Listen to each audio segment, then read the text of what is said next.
देखते हैं अब खबरों को विस्तार से। और आज सबसे पहले सबसे बड़ी खबर पर अपने खास मेहमानों के साथ खास चर्चा जो करने वाले हैं वो है पश्चिम बंगाल में जो एसआईआर की सुनवाई चल रही है मतदाताओं के लिए और चुनाव आयोग के द्वारा, उसमें क्या क्या फर्जी खेला चल रहा है। बहुत बड़ा बड़ा खेला चल रहा है इसमें। पहले पूरी रिपोर्ट जरा दिखाते हैं आपको और उसके बाद फिर इस पर खास चर्चा आज करेंगे। आज से केंद्रीय गृह मंत्री अमित शाह का 2 दिवसीय पश्चिम बंगाल का दौरा शुरू हो रहा है। असम के बाद गृह मंत्री पश्चिम बंगाल पहुंचने वाले हैं। तो चुनावी तैयारियों के बीच गृह मंत्री अमित शाह का यह दौरा काफी महत्वपूर्ण माना जा रहा है। एसआईआर पर ममता बनर्जी के कड़े रुख के बीच पश्चिम बंगाल में घुसपैठिया का मुद्दा सबसे ऊपर है।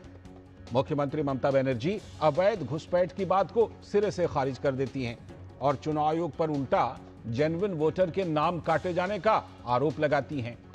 घुसपैठ पर लंबी सियासी चर्चा के बीच पिछले दिनों कलकत्ता हाईकोर्ट ने एक अहम फैसला दिया। हाईकोर्ट की डिवीजन बेंच ने राज्य सरकार के लिए समय सीमा तय करते हुए यह आदेश दिया है और कोर्ट ने कहा है कि राज्य सरकार को 31 मार्च तक भारत बांग्लादेश सीमा पर 9 जिलों में कांटेदार तार लगाने के लिए बीएसएफ को जमीन आवंटित करनी होगी। अब बड़ा सवाल यह है कि केंद्र सरकार ने इस जमीन के अधिग्रहण के लिए फंड तो पहले ही आवंटित कर दिया था और अधिग्रहण की प्रक्रिया भी लगभग पूरी हो गई थी, लेकिन राज्य की ममता सरकार ने बीएसएफ को अब तक जमीन का हस्तांतरण नहीं किया था। तो जाहिर है ये घुसपैठ को लेकर टीएमसी अब तो बीएसएफ को जिम्मेदार नहीं ठहरा सकती। पिछले ही महीनों से एसआईआर पर सुप्रीम कोर्ट में लंबी बहस चल रही है और यह साफ हो गया है कि मतदाता सूची में भारतीय नागरिकों की पहचान करना चुनाव आयोग का कानूनी अधिकार है, लेकिन लॉजिकल डिस्क्रिपेंसी की सुनवाई में फर्जी आरोप लगाकर टीएमसी लोगों में डर का माहौल बना रही है। तो हमारे जो संवाददाता हैं उन्होंने इस फर्जी खेल को ग्राउंड जीरो से इसका भंडाफोड़ किया है, खुलासा किया है। संदेश खाली कि अगर हाटी और बयारमारी पंचायत में 5000 से भी ज्यादा लोगों के नाम के आगे लिखा था नॉर्थ इंडियन सिटीजन, यानी कि भारत का नागरिक नहीं। अब हैरानी की बात यह है कि चुनाव आयोग का कहना है कि ऐसी लिस्ट तो उन्होंने कभी बनाई ही नहीं। तो फिर किसने ये लिस्ट चिपका दी? क्या यह सिर्फ जनता में डर फैलाने की एक प्री प्लान्ड साजिश है क्या? आईएसएफ और बीजेपी ने इसके पीछे राज्य सरकार का हाथ बताया है। तो अब सवाल उठता है कि क्या पश्चिम बंगाल में एसआईआर की सुनवाई को लेकर हो रही परेशानी का ढिंढोरा चुनाव आयोग के खिलाफ लोगों को भ्रम में डालने के लिए यह सब कुछ पूर्व नियोजित है, प्लान्ड है? इस बीच चुनाव आयोग ने एक बार फिर से यह साफ किया कि जिन मतदाताओं के रिकॉर्ड अनमैप्ड हैं या जिनमें लॉजिकल विसंगतियां हैं, केवल उन्हें ही सुनवाई के लिए बुलाया जा रहा है। कोई मतदाता भारतीय नागरिक है या फिर नहीं है, इसकी जांच करना आयोग के अधिकार क्षेत्र में नहीं आता है। यह सूची कैसे तैयार हुई नॉट इंडियन सिटीजन वाली? इस पर उत्तर 24 परगना के जिलाधिकारी से रिपोर्ट मांगी गई है। आरोप है कि संदेश खली के कई बीएलओ ने ऐसी फर्जी लिस्ट लगा रखी थी। तो पश्चिम बंगाल दौरे पर गए भाजपा के राष्ट्रीय अध्यक्ष नितिन नवीन ने भी आरोप लगाया था कि आम जनता की परेशानी की यह पटकथा वास्तव में ममता बनर्जी की सरकार के द्वारा ही तैयार की गई है। सोमवार को ममता बनर्जी मुख्य चुनाव आयुक्त से मिलने दिल्ली आ रही हैं। अब देखना यह होगा कि एसआईआर प्रक्रिया में सहयोग के नाम पर वो अपनी तरफ से क्या क्या दलील रखती हैं।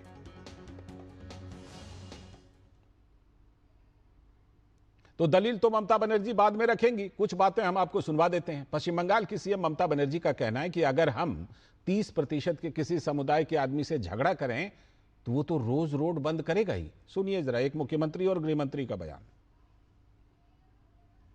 अगर हमारा 30% कोई कम्युनिटी का आदमी हो, हम झगड़ा करेगा तो वो रोज रोड अवरोध करेगा, वो आपको कंपनी बंद कर देगा, हमारा जीने हराम कर देगा। तो ऐसे 26% हमारा शेड्यूल कास्ट भी है, हमारा 6% ट्राइबल भी है। आप ट्राइबल का ऊपर देखो, एक भी चीज़ होता है ना तो रेल रोक करके बैठता है, वो नहीं उठता है। तो इसी के लिए हम तो नहीं चाहते हैं, हम चाहते हैं सब बराबर रहे, अपना अपना का माफिक, कोई किसी का बातों में इंटरफेयर नहीं करेगा। कोई दंगा लगाने चाहते हैं वोट के लिए, लेकिन हमको रहने पड़ता है 365 दिन। ये बयान एक राज्य के मुख्यमंत्री का है जो कि वहां की गृह मंत्री भी हैं। यानी 30% आबादी हुई, जो चाहिए कीजिए, जैसे चाहिए रोड को रोकिए, ऐसा बयान। खैर, केंद्रीय गृह मंत्री अमित शाह ने आज असम में जनता को संबोधित करते हुए घुसपैठियों को लेकर कड़ी चेतावनी दी है। कांग्रेस पार्टी ने असम को घुसपैठ कर अपनी वोट बैंक की राजनीति से सत्ता प्राप्त करने का घुसपैठियों के माध्यम से एक हथियार बनाया था। मैं बधाई देना चाहता हूं भाजपा सरकार को, असम की और हमारे मुख्यमंत्री को कि ये डेमोग्राफी बदलने का सिलसिला उन्होंने बंद कर दिया। 1,26,000 हेक्टेयर एकड़ भूमि बांग्लादेशी घुसपैठियों से मुक्त कराने का काम ये भारतीय जनता पार्टी की सरकार ने। और मैं आज असम की दूसरी राजधानी की भूमि पर वादा कर जाता हूं, हेमंत जी के नेतृत्व में यहां पर तीसरी बार भाजपा सरकार बना दो, एक एक घुसपैठियों को चुन चुन कर असम के बाहर हम निकालेंगे। यह संदेश तो असम से था, लेकिन बंगाल के लिए भी यह बराबर का संदेश है। बराबर क्या, कहीं ज्यादा संदेश है। भाजपा प्रवक्ता सुधांशु त्रिवेदी ने भी ममता सरकार पर घुसपैठियों को संरक्षण देने का आरोप लगाया। कोलकाता उच्च न्यायालय ने पश्चिम बंगाल सरकार को एक कड़ा निर्देश दिया कि सीमा सुरक्षा बल, बॉर्डर सिक्योरिटी फोर्स के द्वारा भारत बांग्लादेश सीमा पर, जिसमें तकरीबन 9 जिले पश्चिम बंगाल के आते हैं, वहां फेंसिंग के काम के लिए जो भूमि आवंटन की प्रक्रिया थी वो तत्काल करके 31 मार्च 2026 तक सूचित की जाए। यह साफ दर्शाता है कि पश्चिम बंगाल की तृणमूल कांग्रेस के शासनकाल में देश की सीमाओं पर सुरक्षा की कीमत पर घुसपैठियों के वोट के लालच में, सिर्फ क्षुद्र राजनीतिक स्वार्थ में राष्ट्र की सुरक्षा का सौदा किया जा रहा था। उच्च न्यायालय का निर्णय एक प्रकार से उनकी नीतियों पर करारा प्रहार है। पूरे मामले पर जब हम आपको रिपोर्ट बता रहे थे तो उसमें हमने अपने संवाददाता के ग्राउंड रिपोर्ट का जिक्र किया था। वही रिपोर्ट अब दिखाते हैं। संदेश खाली में ग्राउंड जीरो पर डीडी न्यूज के संवाददाता ने पश्चिम बंगाल सरकार के फर्जीवाड़े का किस तरह से भंडाफोड़ किया है, देखिए जरा इसको।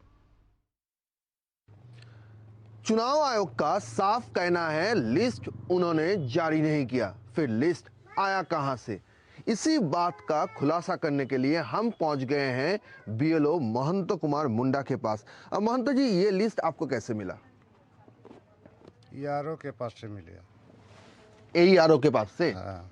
कब मिला? कौन एईआरओ है और कैसे मिला?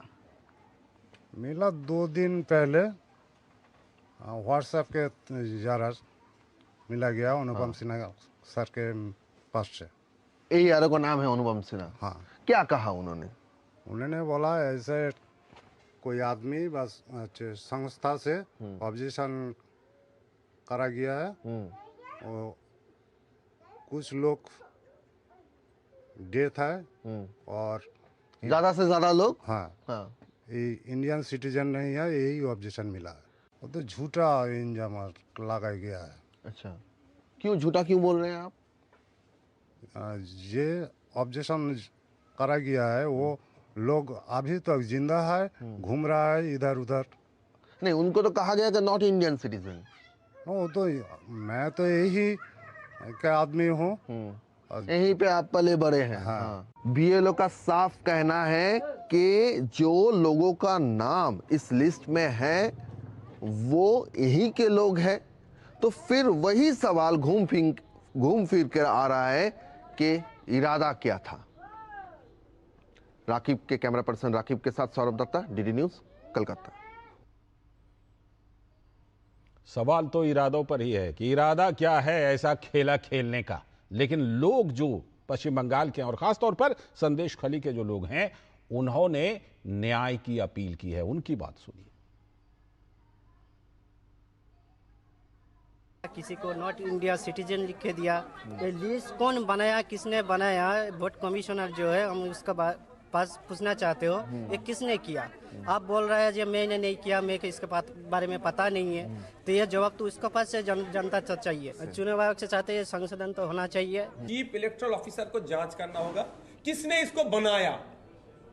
जो इसको बना के पब्लिक डोमेन में डाल के यहाँ पे एक माहौल को खराब करने का ये तो माहौल खराब करने का कोशिश है। ये जो कोशिश कर रहे हैं उसके खिलाफ इलेक्शन कमीशन को एफआईआर करना होगा। अगर नहीं, बंगाल का जो रूलिंग पार्टी है वो घर घर जाके जिस के नाम पे नोटिस, मतलब ये लिस्ट में आया जिसका नाम, उनको बोल रहा है कि चलो इकट्ठा हो, जाके हम लोग प्रोटेस्ट करेंगे। तो बड़ा बड़ा खेला सामने आ रहा है, ऐसा भी खेला जिसके बारे में किसी ने सोचा नहीं था कि ऐसा भी हो सकता है। इसी पर आज बात करेंगे। हमारे साथ जुड़ रहे डॉक्टर कौशल कांत मिश्रा जी, भारतीय जनता पार्टी के प्रवक्ता। बहुत बहुत स्वागत डॉक्टर कौशल कांत मिश्रा जी। साथ में हमारे साथ भास्कर सिन्हा रॉय जी हैं, टीएमसी के समर्थक। बहुत बहुत स्वागत भास्कर जी आपका भी। हमारे साथ हमारे सलाहकार संपादक विनोद मिश्र जी भी जुड़े हुए हैं। और जो ग्राउंड रिपोर्ट हमने दिखाई वो सौरभ दत्ता की रिपोर्ट आपने देखी। सौरभ दत्ता खुद हमारे साथ जुड़े हुए हैं, मैं पहले उन्हीं के पास चलता हूं। सौरभ, सबसे पहले तो ये बताइए कि आपकी रिपोर्ट हमने देखी, इससे ये लगता है कि कुछ ऐसी भी गड़बड़ी हो गई जिसके बारे में हमने सोचा नहीं था। कुछ लोग तो हम लोग समझ रहे थे कि पश्चिम बंगाल में क्या क्या खेला हो सकता है। ये तो एक अजीब तरह का खेला आपने ग्राउंड रिपोर्ट में दिखाई है।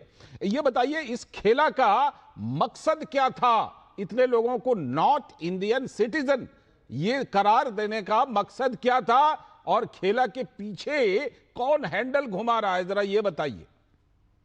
लाल जी देखिए, ये बात जब चुनाव आयोग को पता चला, सीओ मनोज कुमार अग्रवाल को पता चला, तो वो भी एकदम से अचंभित हो गए। उनका ये कहना था कि चुनाव आयोग कहीं पे जाके कौन किस देश का नागरिक है ये तय नहीं करता है। एसआईआर का ये मुद्दा नहीं है। एसआईआर का मुद्दा है कि कोई भी अवैध वोटर लिस्ट में ना रहे।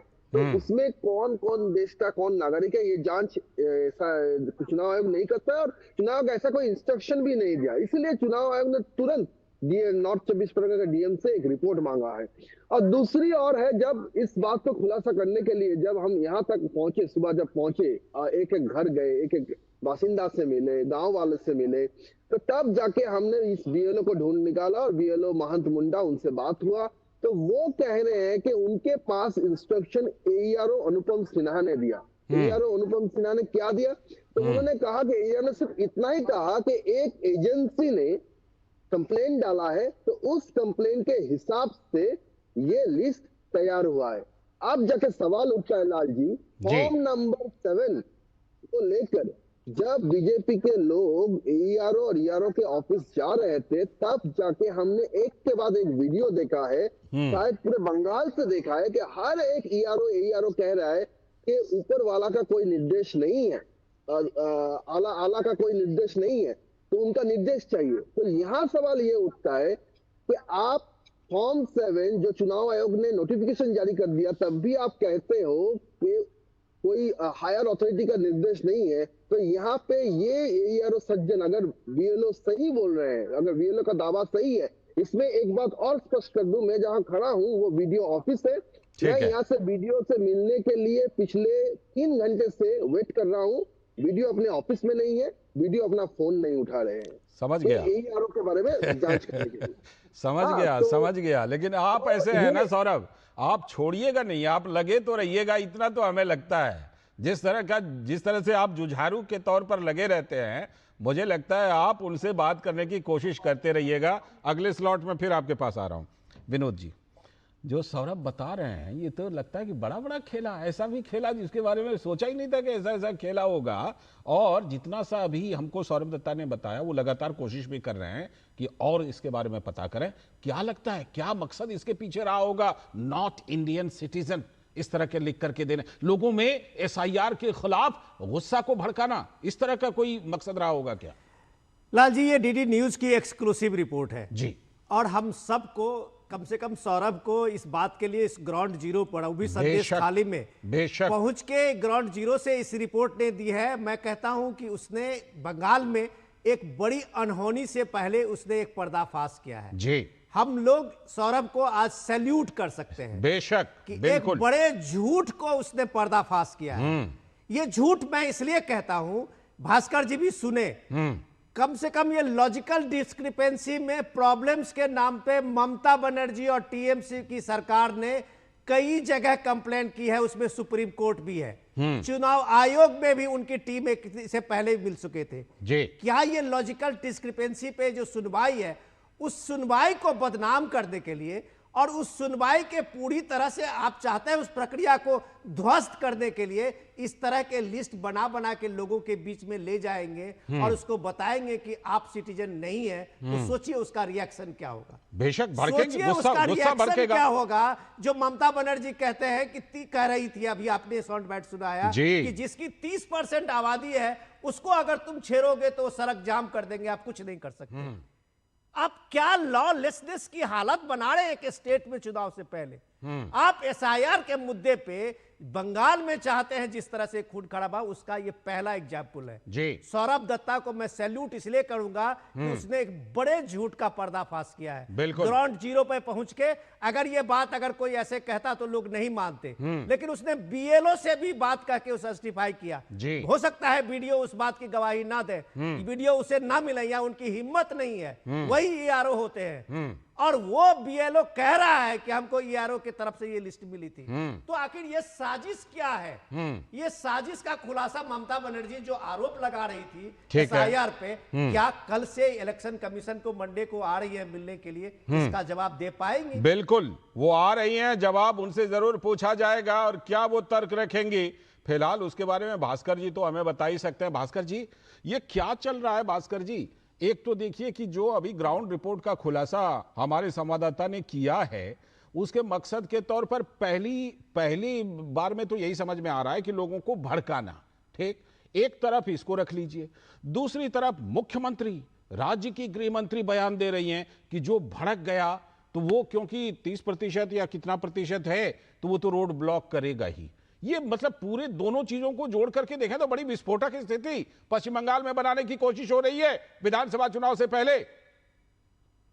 आप लोगों का सोच मैं देख रहा हूं, आपका संवाददाता जो है उनका भी सोच बदल गया है, क्योंकि मालिक बदल गया है, उनका काम करने का जगह बदल गया है।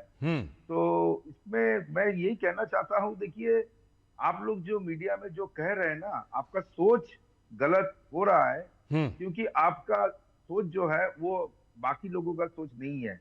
मैं दावा के साथ मैं कह रहा हूं, देखिए पूरा देश में या बंगाल में ही कहिए, एसआईआर को लेके जितना क्या चल रहा है क्या नहीं चल रहा, हैरानी हो रहा है। 100 साल पुराना, 100 साल से अधिक उम्र के आदमियों को एसआईआर का नोटिस मिल रहा है। लॉजिकल डिस्क्रिपेंसी के नाम से एक वर्ड, एक लेटर इधर उधर है, फिर उसको बुलावा हो रहा है। वीडियो उनका भी, उनके पास भी वो चला गया।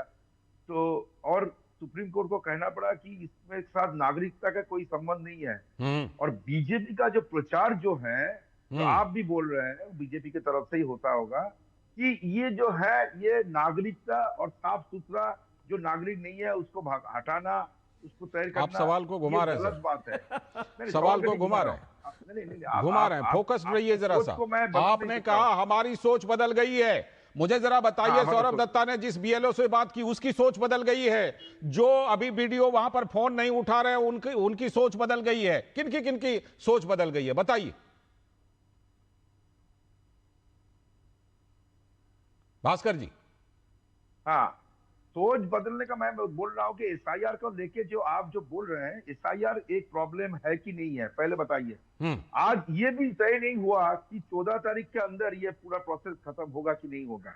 आप नहीं कह सकते दावा के साथ हाँ 14 फरवरी को फिर लिस्ट निकल जाएगा, फाइनल लिस्ट। कहां से निकलेगा जब आपके बड़े बड़े और महंगे वकील बार बार टालने की अपील सुप्रीम कोर्ट में खुद करते हैं? नहीं, सुप्रीम कोर्ट में जो हम लोग बोल रहे हैं, तो हम लोगों को कहने का बाद ही सुप्रीम कोर्ट बहुत सारे डायरेक्शंस दिया है इलेक्शन कमीशन को, ये लो, ये करो, वो करो, क्लास 10 परीक्षा का वो सर्टिफिकेट लो, उसको भी मान्यता दो, ये सब हो रहा है। मैं ये कहना चाहता हूँ आप लोगों का प्रोसेस अगर ठीक है, क्या आज कह सकते हैं कि पूरा जांच कंप्लीट करके 14 तारीख फरवरी महीने में जैसे पहले बोला गया था कि आप पूरा लिस्ट निकाल पाएंगे? आप क्या चाहते हैं, जल्दी ड्राफ्ट लिस्ट आ जाए या देर हो? क्या चाहते हैं? हम चाहते नहीं, हमका चाहने से नहीं, आप लोग दावा किया था। नहीं, आप बताइए आप क्या चाहते हैं, क्योंकि सुप्रीम कोर्ट में पैरवी अलग तरह की हो रही है। हम चाहते सुप्रीम हैं कोर्ट में पैरवी टालने की हो रही है।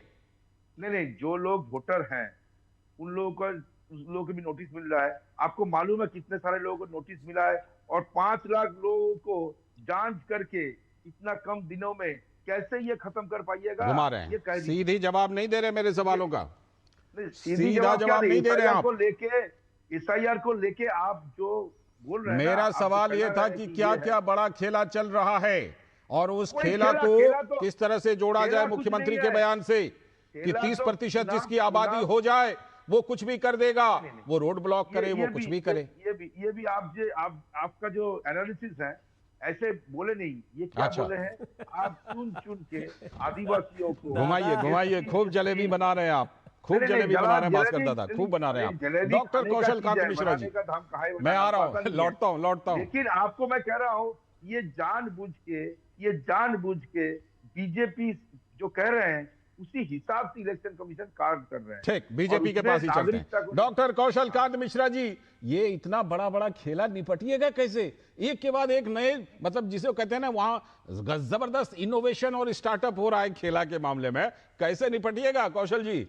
ये नया खेला का भंडाफोड़ हमारे संवाददाता सौरभ दत्ता ने किया है। लालचंद जी, आप लोग मीडिया के माध्यम से सच्चाई को सामने रखते रहिए।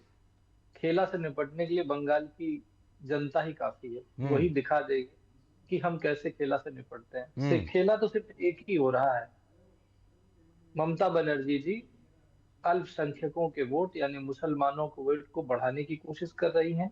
वो जो 30% की बात कर रही हैं उसकी बात कर रही हैं। मैं आंकड़ों के साथ बात करता हूं कि मुर्शिदाबाद, मालदा, उत्तर दीनापुर और 24 परगना में जो मुसलमानों की आबादी 23% बढ़ी है पिछले 10 सालों में, 23%, और हिंदुओं की आबादी 1% घटी है। अभी इसका आधिकारिक डेटा आप कैसे दे सकते हैं? अरे भैया, सब अवेलेबल है, मैं लिख के बोल रहा हूँ, पढ़ के बोल रहा हूँ। मैं आप लोग जब डिस्कशन कर रहे थे तो मैं नोट ही कर रहा था कि मुझे बोलना क्या क्या, क्योंकि भास्कर सिन्हा जी तो कुछ भी बोलेंगे वो सब सही होगा। मैं आंकड़ों की बात करता हूँ। इसके अलावा भास्कर दा आ रहा हूँ, पहले इनको पूरी कर लेने दीजिए। लालचंद जी, मैं आपको भेजूंगा, इनको भेज दीजिएगा। हाँ, भास्कर दा बाद में, अभी ये पूरी कर लें। अभी कुछ दिन पहले ही लगनजीता चक्रवर्ती जी जो गाना गा रही थी, जागो माँ जागो, उस पे क्या कहा गया था? कहा गया था कि कोई सेक्युलर गाना गाओ। क्या बताने की कोशिश की जा रही है? जिस तरीके से वहां पे हिंदुओं को डराया धमकाया जा रहा है, और 30% वोट की बात आपने ही दिखाई कि ममता बनर्जी जी खुद कह रही हैं, यानी कि वो कह रही अगर हम डर रहे हैं तो बाकी लोग तो डर के ही रहो, क्योंकि 30% वोट तो उन्हें मिलेगा ही मिलेगा। तो इस तरह की राजनीति अगर वेस्ट बंगाल में चल रही है तो उस वेस्ट बंगाल की जनता को जागना पड़ेगा, उसे आगे आने पड़ेगा। SIR की प्रक्रिया कोई नई प्रक्रिया तो है नहीं, आजादी के बाद से जाने कितनी बार हो चुकी है, और 2002 के बाद फिर दोबारा हो रही है। कितनी पिटीशन सुप्रीम कोर्ट में है, सुप्रीम कोर्ट की आंखें उस पे हैं। लेकिन कौशल जी, इस बार तो बड़ा खेला हो रहा है ना, SIR के प्रति लोगों में गुस्सा होने के बाद वो क्या करें, रोड जाम करें। ये वहां की मुख्यमंत्री और जो गृह मंत्री भी हैं उनका बयान हमने सुनवाया है। जी, मैं अभी जो एक नया सर्टिफिकेट, अब तो वो कुछ दिनों बाद कहेंगे कि बंगाल सिटीजन का सर्टिफिकेट हम देते हैं, तो उसका कोई क्या कर सकता है? इससे सिर्फ और सिर्फ यही पता चलता है कि ममता बनर्जी जी बहुत डरी हुई हैं, उन्हें इस बात की चिंता है कि सत्ता नहीं आएगी, और इसी वजह से वो बौखलाहट में इस तरीके के उल्टे सीधे स्टेप उठा रही हैं जो गैर संवैधानिक। लौटता हूं एक ब्रेक के बाद। हाई कोर्ट ने जाने कितनी बार कहा गया है इनके बारे में। नहीं, हमें कहने का मौका दीजिए। भास्कर जी, पूरा मौका दूंगा, बस ब्रेक के बाद लौट करके आऊंगा ना। के लिए जमीन नहीं दी जा रही है, बॉर्डर सिक्योरिटी फोर्स को वहां पे डिप्लॉय नहीं किया जा रहा। चलिए, अब तो कलकत्ता हाईकोर्ट ने इस बारे में दे दिया ना आदेश। ठीक है, लौटते हैं एक ब्रेक के बाद, ब्रेक के बाद।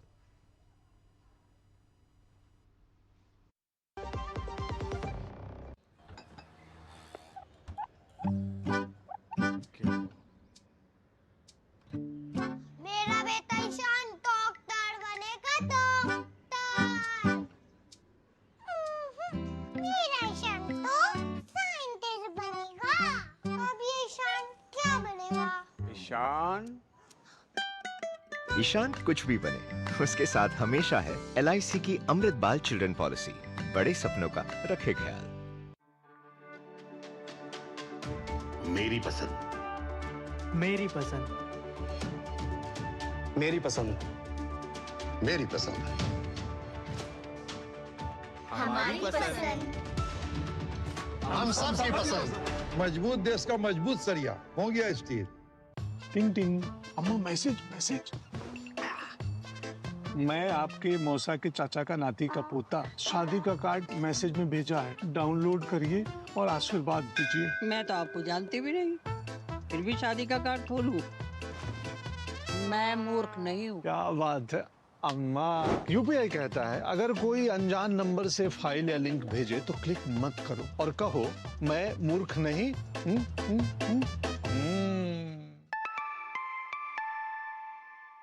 जाइए आप भी किसी का टेस्ट लीजिए। स्वागत है ब्रेक के बाद। आप देख रहे हैं डीडी न्यूज पर इस वक्त, और हम इस समय ब्रेक से पहले जो चर्चा कर रहे थे, पश्चिम बंगाल में एसआईआर को लेकर बड़े बड़े और नए नए खेला के बारे में चर्चा कर रहे थे। सारे लोग जुड़े हुए हैं। भास्कर सिन्हा रॉय जी कुछ काउंटर करना चाह रहे थे कौशल कांत मिश्रा जी का। देखिए मैं अपने वादे के मुताबिक सीधे आप ही के पास आ रहा हूँ भास्कर दा, बोलिए। मिश्रा जी मैं आपको ये कह रहा हूँ, ये जो 30% जो आंकड़ा आपको मिला ना, ये कहाँ से मिला? 2011 के बाद सेंसस नहीं हुआ, ये 30% आपको मिल गया। अच्छा, दूसरी बात ये है कि 294 सीट्स है बंगाल में, 294। हर जगह में क्या 30% है? किसी जगह ये तो आप ये मुख्यमंत्री जी से पूछिए ना।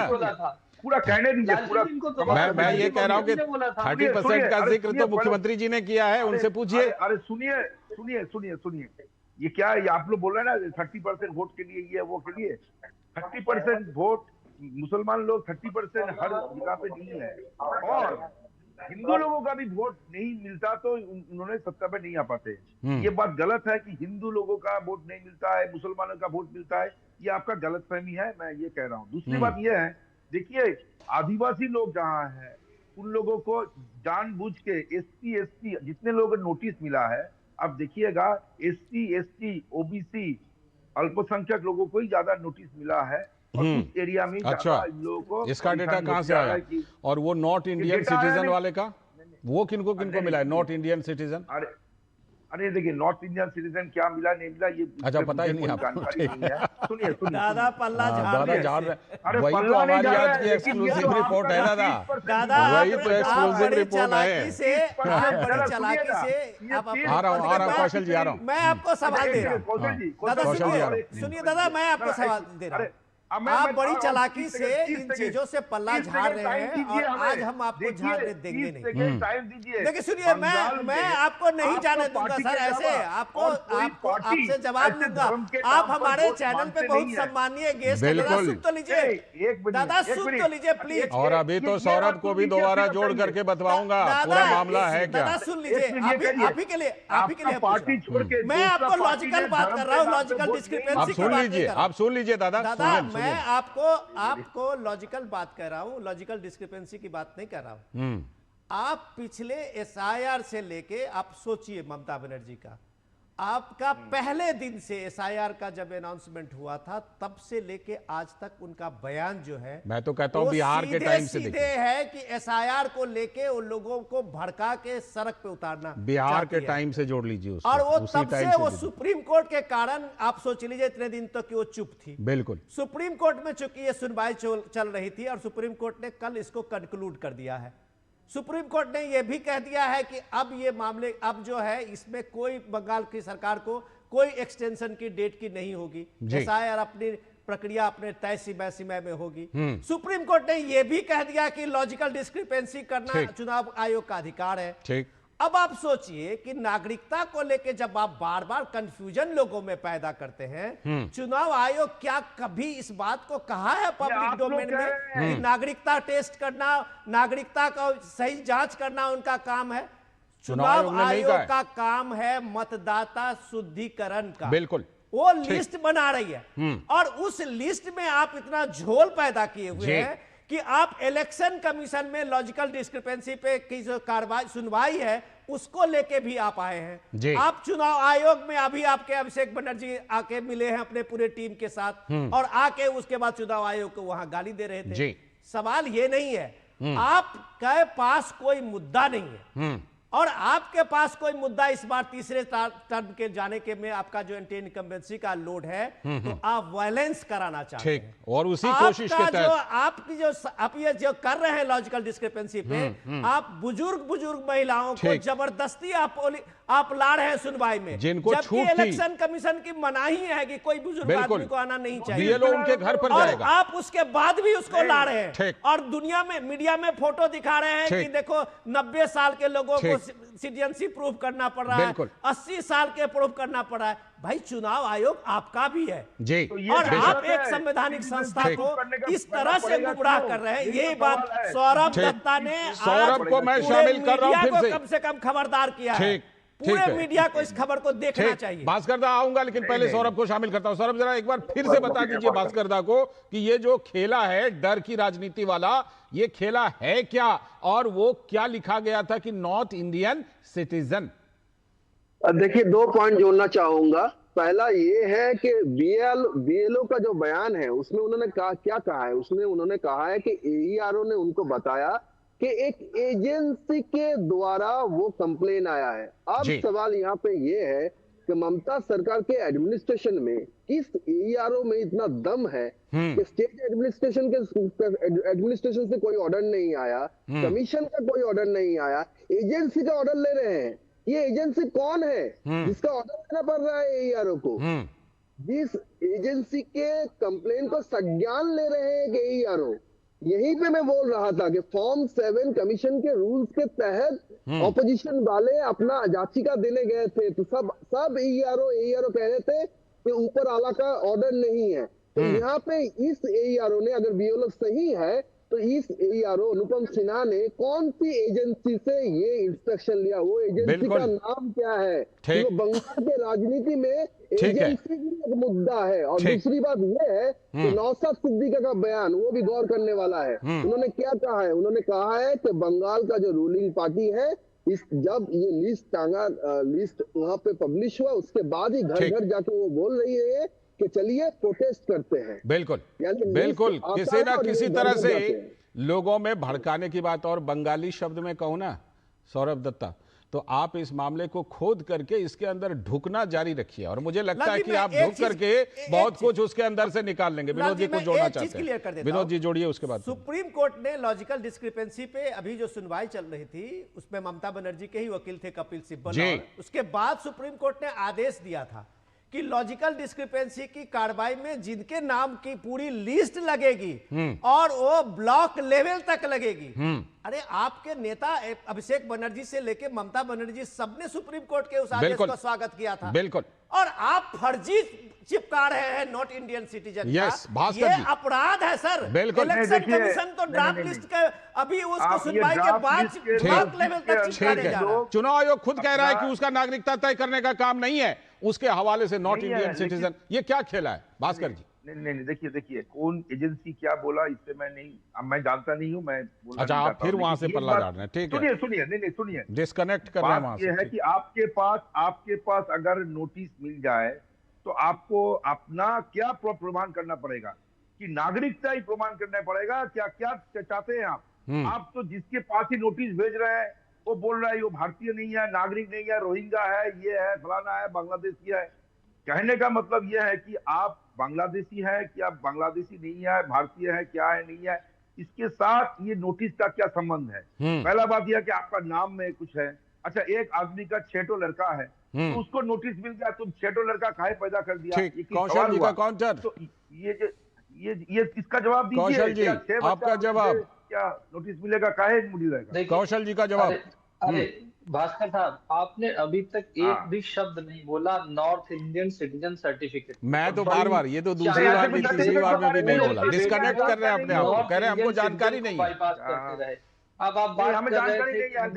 सुनिए तो हुआ कि नहीं हुआ है मालूम नहीं। अरे सुनिए भास्कर साहब, याद है आपको सीए की एजिटेशन चल रही थी, उसमें बांग्लादेश से आए हुए मतुआ और नामशूद्र समुदाय के लोग जब एजिटेशन कर रहे थे वेस्ट बंगाल में, तो दीदी ने क्या कहा था? इनका था, अरे आपको घबराने की जरूरत नहीं, कुछ करने की जरूरत नहीं है, क्योंकि आप तो भारत के नागरिक हैं। और ये कह के उतने बड़े समुदाय आज तक सिटीजनशिप नहीं दे पाए। आज तक उन्होंने सीए के थ्रू तो आपने वोट दिया क्या? क्योंकि उन्हें इस बात का यकीन है कि वो वोट बैंक उनका नहीं है। शुक्रिया, शुक्रिया, शुक्रिया। और एक बार फिर से सौरभ को पूरा साधुवाद, जिस तरह से ये एक्सक्लूसिव रिपोर्ट सौरभ लेकर आए हैं। और मुझे लगता है इस मामले के तह तक, बंगाली शब्द में कहूं तो सौरभ ढूंढना जारी रखेंगे। बहुत बहुत शुक्रिया सौरभ जुड़ने के लिए, भास्कर दा जुड़ने के लिए बहुत बहुत शुक्रिया, कौशल जी शुक्रिया, विनोद जी आपका भी बहुत बहुत शुक्रिया जुड़ने के लिए। और अब हम जो रुख करेंगे